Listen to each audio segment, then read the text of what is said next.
It's really using your head. Yeah, I'm really using my head here.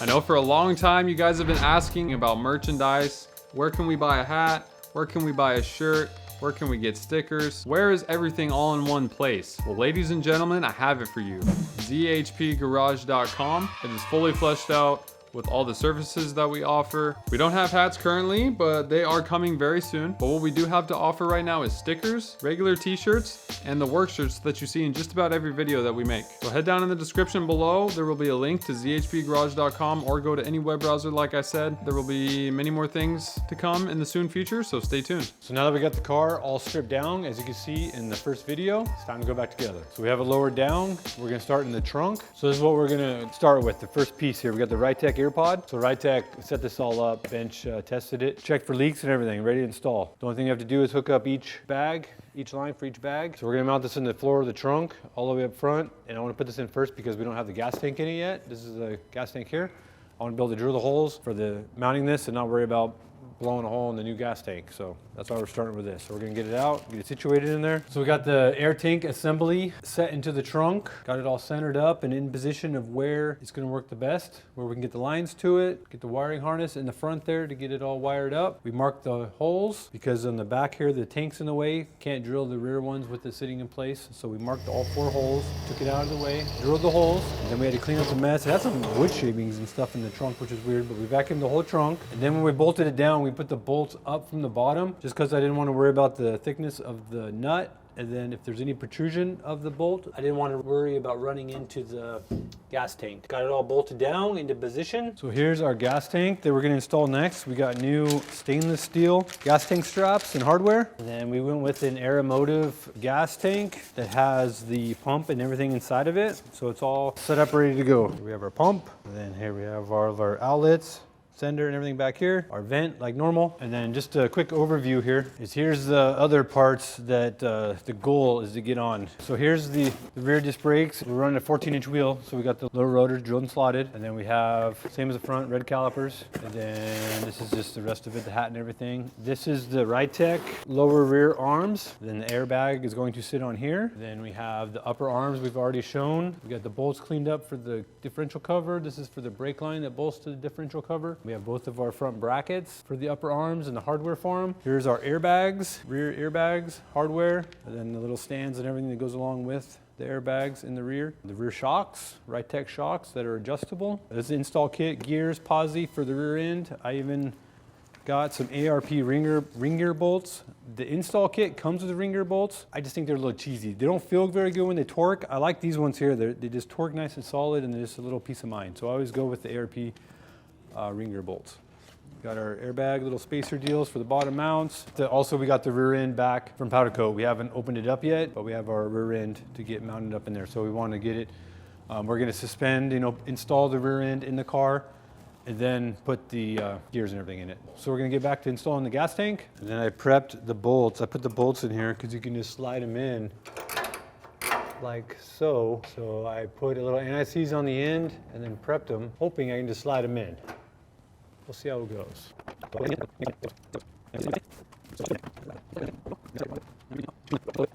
Well, the nice gentleman that owns the car supplied the gas tank straps. They don't work with this gas tank. They're a little small, so there must be a different option. So we're gonna have to pass on gas tank right at the moment. They do offer oversized gas tanks for these. I'm pretty sure I ordered the standard, maybe I messed up. Maybe I got the oversized tank, so we gotta check on that. So here's my repair on this frame. Got it all put back together.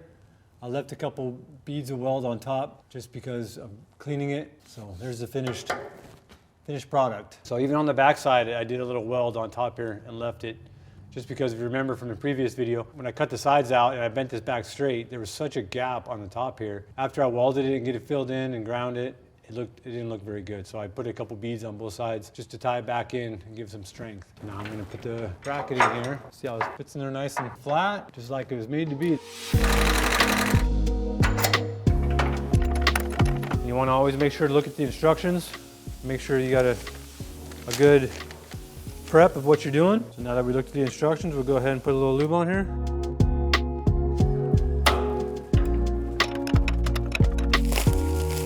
As you can see, we went with a glossy black on the rear end. So in preparation of powder coating this, I welded the axle tubes on both sides, and then I added the bracket here for the flex line to the caliper. It's gonna go here, and then I'm gonna do a hard line and run it in front of the rear end here. That's why I put it up here. So that's the prep that we did. I had to mask the pinion here, which I'm gonna have to clean a little bit of prep, clean that up, get the seal in there okay, and then I had them mask the ends so the backing plates will sit on there flat. The rear end cover, they masked that. It's got some, they put little thingies in there to save the thread, so I gotta clean that all out. But right now I wanna get it in the car, suspended, and then I could finish everything else. Oh yeah, and the panhard stud. I could have took this out. Actually, somebody welded it. Normally you can unbolt it, but I left it in because I wanted to have all this powder coated. Feeling strong today?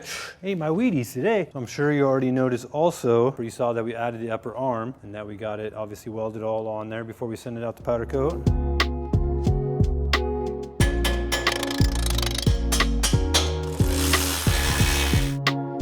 So I want to put the bolts the same way. So those ones go from the inside out.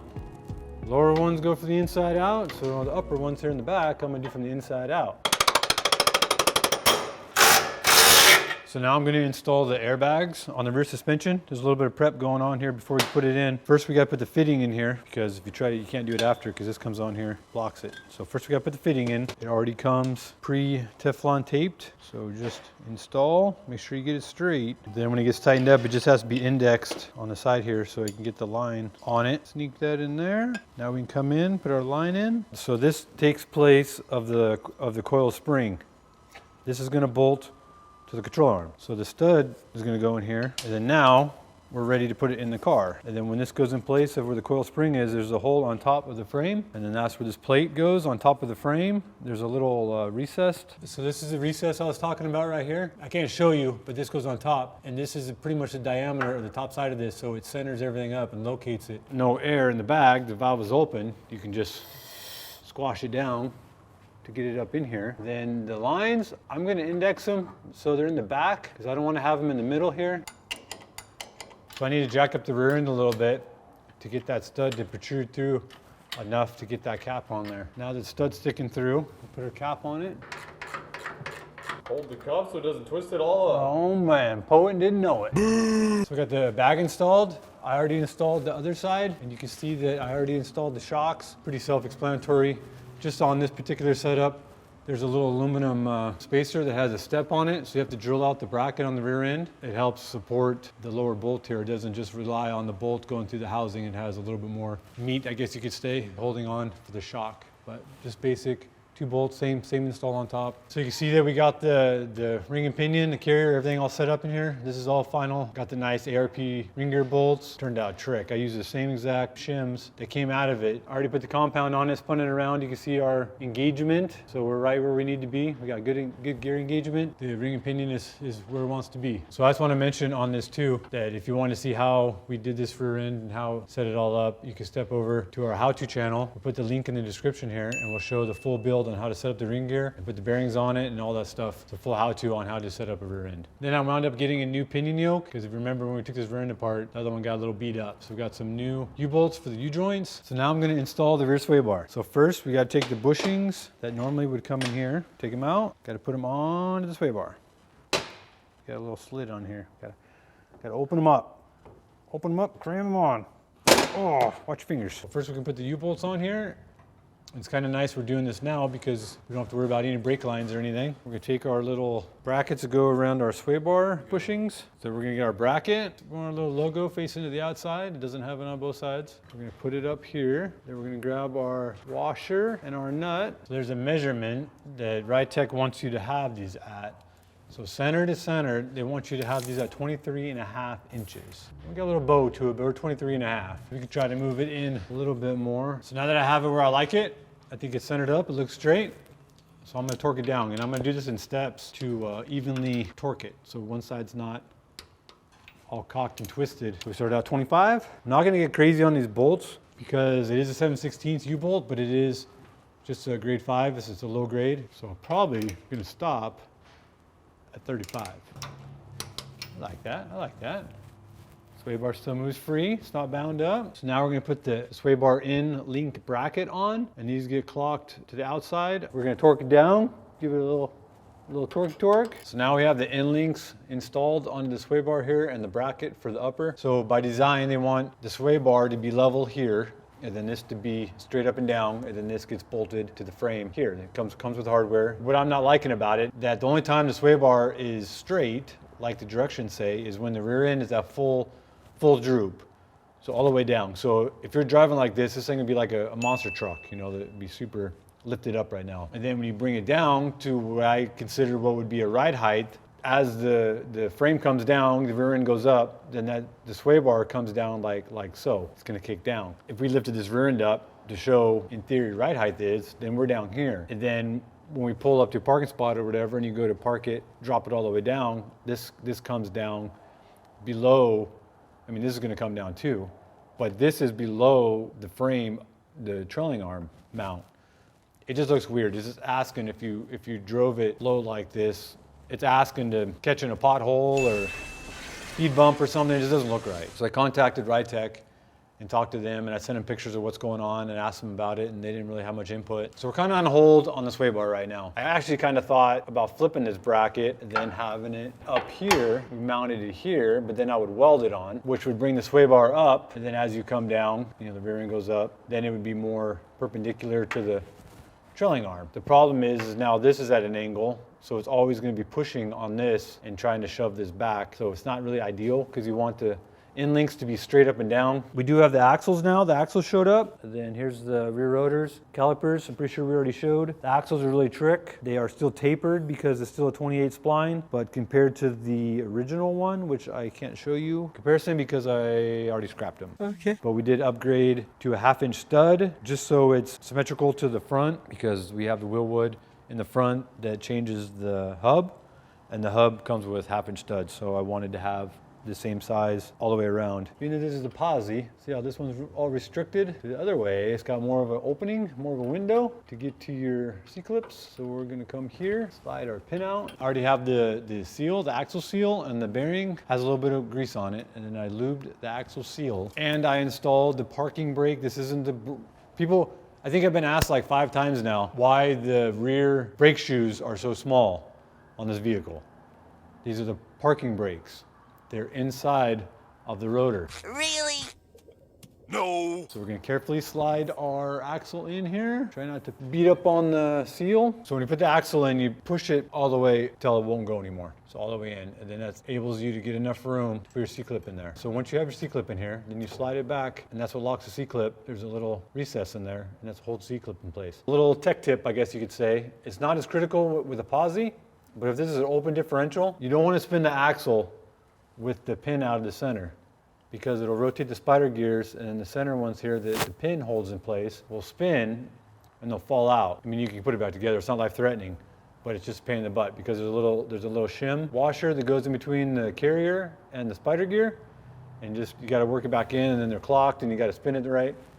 Just save yourself the headache. Just once you get an axle in it, just don't try to spin it until you get both of them in and the pin back in. Just holding this axle compared to the one that came out of it, it just feels like there's more iron here. It just feels like there's, the other one almost feels like it's hollow. We didn't really need axles for this car. And you probably wonder why we got axles. One of the reasons is it's easier than trying to drill this out and press it and all that. I don't know, I did one before with stock axle, and it's just easier, just the time you spend just getting an axle. But one of my worries is on a car with more power than stock is you're out and you're goofing off in the street, and say this axle breaks because it is a C-clip. This is where the Ford people and their 9 inches are gonna get all excited. I'm about to end this man's whole career. What career?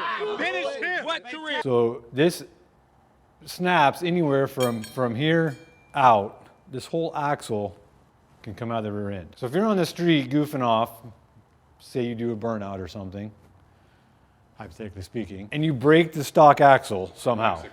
In Mexico. Somehow you break the stock axle, and you're in a crowd of people at a car show or something being cool doing a burnout. This comes out, hits who knows what, and your car falls on the ground and you're looking like a dork in the street. I think it's worth the money to buy a set of axles, just so you avoid that whole scenario. Okay. So now we have both of our axles in. We're gonna spin it back to the side that has the pin that goes in it. Another little tidbit is to verify. I mean, we've already verified our ring gear pattern. But another way to verify that your rear end is set up correctly is if your pinion depth was off, too high or too low, it was going to move your ring gear carrier one side or to the other more so than it needs to be. So once you have your axles in, you can come over and you can compare the gap between the shoe and the back of the axle on this side, and then you can come over to the other side and see that it is in pretty much the same. So now you know, verified by eye, on top of the ring gear mesh run out and everything else, that you have the proper pinion depth, because that is shimmable. So that's your starting point to get your rear end correct, and then your carrier is centered in the housing, which makes your axle centered. So if you have your pinion depth wrong, it's going to shift this over one way or the other. Then one of your axles is going to be shoved in, and then one's going to be kind of pushed out. So you're going to run into problems when you go to put your drums or rotors on, that it's going to have a fitment problem. So I have the cover. On this one, we're going to use a gasket. So if you want to do silicone, use silicone. If you want to use a gasket, use a gasket. You can do either or, not both. And if you haven't figured it out yet, the whole 10 bolt and 12 bolt stuff, how to see the difference in Chevys, it's the cover bolts. So this is a 10 bolt. Wow. We cleaned up the brake line. This holds the brake line. So we go up here with it. Then we'll finish it up with a final torque, because you know, why not?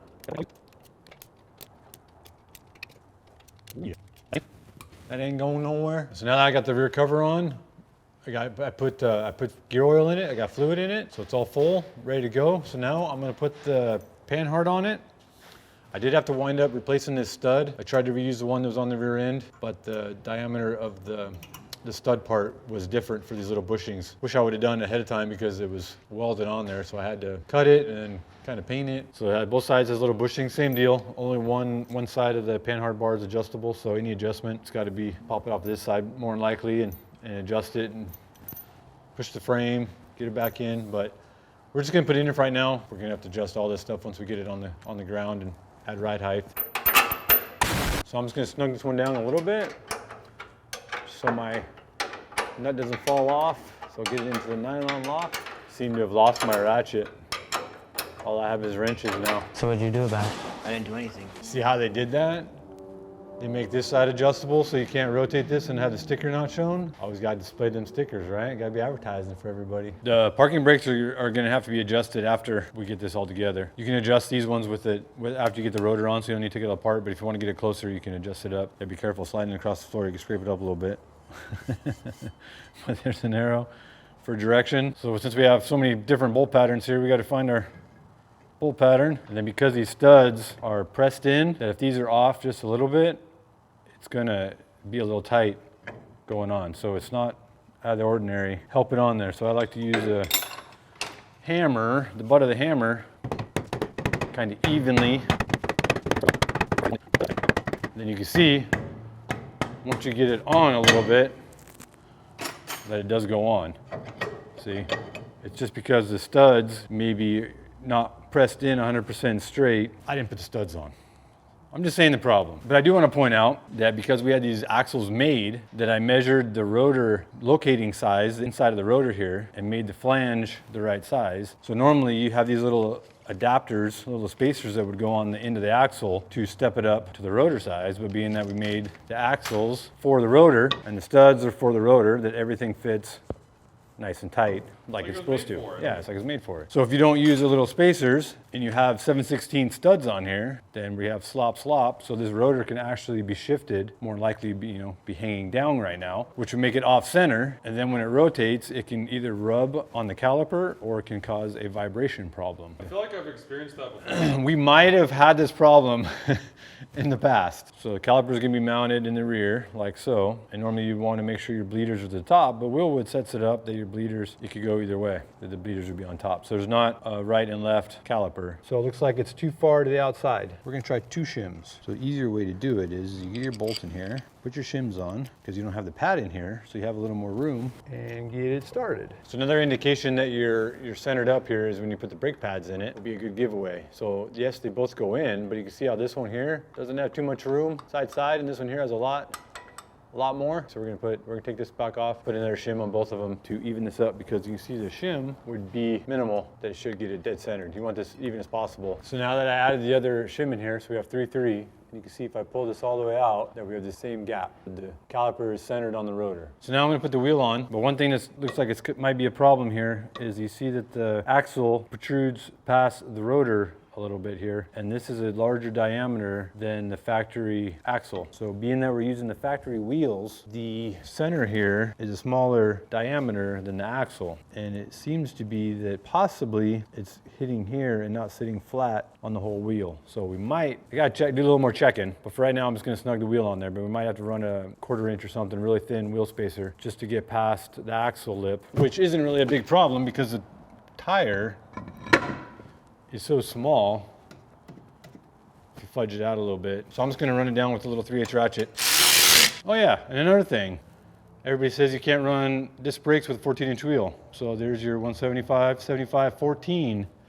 And we just installed Willwood rear disc brakes with the 4-piston caliper. And wouldn't you know it, no problem with the wheel hitting. We're just over here defying the laws of physics left and right. Slide, slide, slippity slide. Cruising through the city in my 65. So come to find out, the gas tank that we're trying to install on this fine automobile is a 20-gallon gas tank. The straps that the fine owner got for this thing is for a stock tank, which I think is around 16 gallons. So we have new said straps that are longer. They didn't come with the hardware, so we stole those out of the short straps. So now we're gonna attempt to install the gas tank again. We're gonna leave our gas tank cap on here, right? Yeah. So we gotta tuck that up in there first. It's really using your head.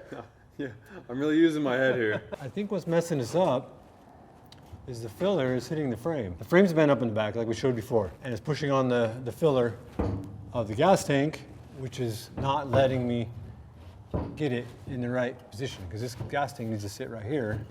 But you go to push the front up like that, you can feel it pushing on it. Yeah, The filler neck is pushing on the frame. you got reverb. It doesn't go all the way up to the body. Let's get an idea if our bolt length is long enough. I think the bolt length would work If you go up tight on the front. if the filler is not hitting. So now we're gonna get the engine and tranny bolted together. We were waiting on the dipstick to show up. We got a GM one and it took forever to get here. So we got our factory numbers matching GM dipstick. This is a crate, 430 horsepower LS3, pretty basic deal. Everybody's using it. What comes factory in every old car nowadays. Really?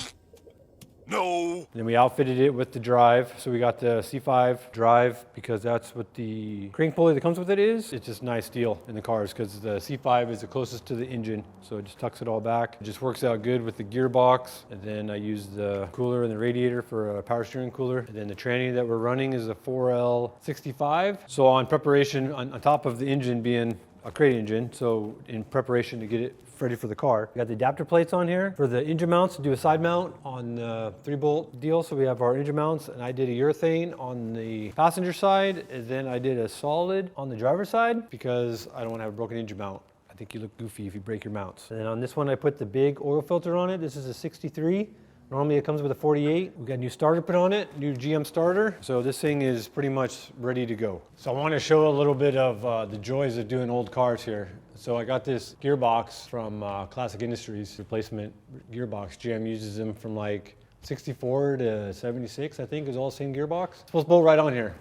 So I went to install this, thinking I'd get it on, done, and out of the way. And you can see I got a gap here from the mounting pads, and it hits right here. And after looking at this one, it has this bolt-on cover. The original one's a little bit different. It kind of had a C-clip, a little different design on this. So I don't know if because I got it from Classic, that the way they manufacture them changed it a little bit. I don't know what the deal is, but nevertheless, it hits right here. I got it scribed out. So it's easier for me, instead of dealing with returning this and waiting for another one and all the other stuff, then I'm just gonna make this one work on the car.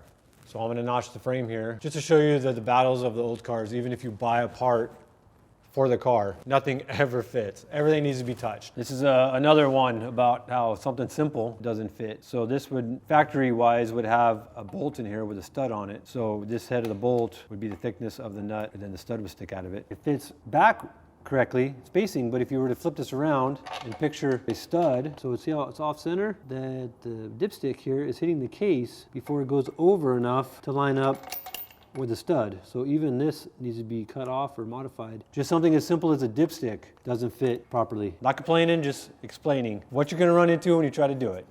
It's always a battle. So we went ahead and got the front end put together, the front suspension, well, other than the steering. Got the idler arm in it, but the drag link was original and it was kind of floppy, so I want to get a new drag link. We had to cut off the bump stops on the frame, and then we had to notch the frame here to make room for the airbag. So this has all been opened up, and then on top too, you got to cut it. We got the Willwood brakes on it. The calipers, got the brake lines. So Ridetech does this little aluminum job, and just to give you a little heads up that the center, there's a little locator bearing in the center here. So you have to open up the frame in order to get that located in there, and then you have to drill these 3 holes to get it in there, and that's a little bit of a pain in the butt. The sway bar is sometimes you have to drill the frame. This one we didn't have to. It actually lined up with the factory holes, so that worked out good. It's gonna be a little hard to see here, but we got the frame notched so the gearbox can recess in. Got a little step put in there in the frame, so we got the gearbox put on it. And you can see how I have these oriented. The suspension is all the way down right now, so as the suspension comes up, this will just flex, up, so it won't be in the way of the tire. And then if you turn, it has enough slop to move both ways. So you can see we have the engine and tranny installed in it. One of the problems we're having that we went with the short engine mounts, and the engine is sitting too low in the car for a couple of reasons. The oil pan is lower than the frame, which our whole goal is to get we want the frame almost touching the ground, so we want to tuck the oil pan up a little bit more, and plus the oil pan is hitting the frame here on the cross. And you can see that we're way too low. The mount's not even close. So we got to do the taller mounts. So I'm working on getting different mounts right now, and we're trying to use the manifolds. You can see that it is close to the gearbox, which is okay because the steering, the pitman arm is going to move in the front here, so nothing back here moves. I wanted to move the engine back a little bit, so they make different mounts that are adjustable that I can actually scoot the engine back, and if you look up in here, there's all kinds of room. It almost looks like from the top you can almost put another engine in here. There's plenty of room. But if you come back over to the passenger side here, you see we have the servo cover here on the transmission, and it's already close to the firewall. So if we were to move this engine and transmission back another inch like I would like to, that this cover would run into the firewall. So I just left it. So we're gonna deal with everything else around it. So we just have plenty of room. You can see I have the cross member in it, and I would like to have brought the cross member up higher in the car, because you can see we got some space above it. But if we were to do that, then we would have problems with the plug for the transmission harness, and everything would be running up into the firewall. And then plus where the cross member is right now, I use the factory mounts, which come on the bottom side of the frame.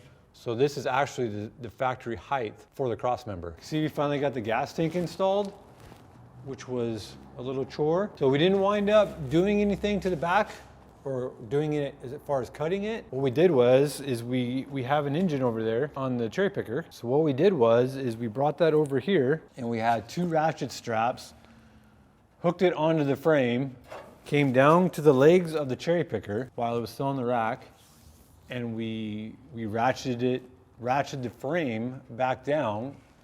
So it got to the point where we started picking up the cherry picker.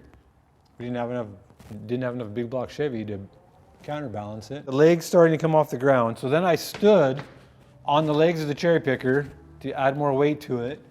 And then I had my pry bar before we put the gas tank in here, and I pried against the gas tank mounts and the frame, got it to come down pretty much where it should be, and then we put the bolts back in here to the bumper and then tightened it up as I was prying it down. So then we held the frame down out of the way, and now you can see the filler is not hitting the frame, and it actually protrudes past the frame like it's supposed to, so we could put a gas cap on it now. We fix that without cutting it and causing any more craziness. Okay, back to square one again. We used our long bolts that we showed earlier. We got a lock nutted on here with a poly lock nut and a nut jam nutted. Gas tank is in the car. This is a 20-gallon tank, so once we add 20 gallons of gasoline to this fine vehicle, we can be ready to rock and roll. So at a glance, all 4 wheels look the same. So after we got them powder coated, took them over to get the tires mounted, I noticed that 2 of them looked a little different. And after we got the front end done, I tried to bolt these wheels on there, and these wheels actually hit the caliper on this step right here. So then we got comparing these wheels to the ones on the back, and we had to get 2 more because these are the same as the ones on the back. And if you can see, the flat part here is in further before this step. Unlike this one, that's all you got. You got this much of a flat spot, and then it goes to this step, so it's deeper. So this step right here hits the caliper on the front and the rear. But this 14-inch wheel, because that it's flatter, that much further back, that these ones clear calipers. The owner was able to find 2 more wheels to match them up, The only reason why we powder coated these is because they're so crusty. We got the fine Impala lowered down here on the rack. You can see the nice engine. We finally got it installed. Big hurdle when you get the engine in the car. The master and booster assembly on here, all bolted on the firewall. Got the hood hinges powder coated. They're a little oversprayed, a little crusty before, so I want to give them a nice clean pop. So now that I got the big parts in that you can see, you can see the steps moving along. I'm working all the little small tedious stuff, like the little spacer here. So we got the spacer set up with the training cooler. So now I can get this installed. We have a nice Ron Davis radiator that's gonna go on here that has electric fans on it. So I'm gonna work on all the small tedious stuff that takes forever and you don't really see much difference. It'll be like 2 seconds for you and a couple days for me.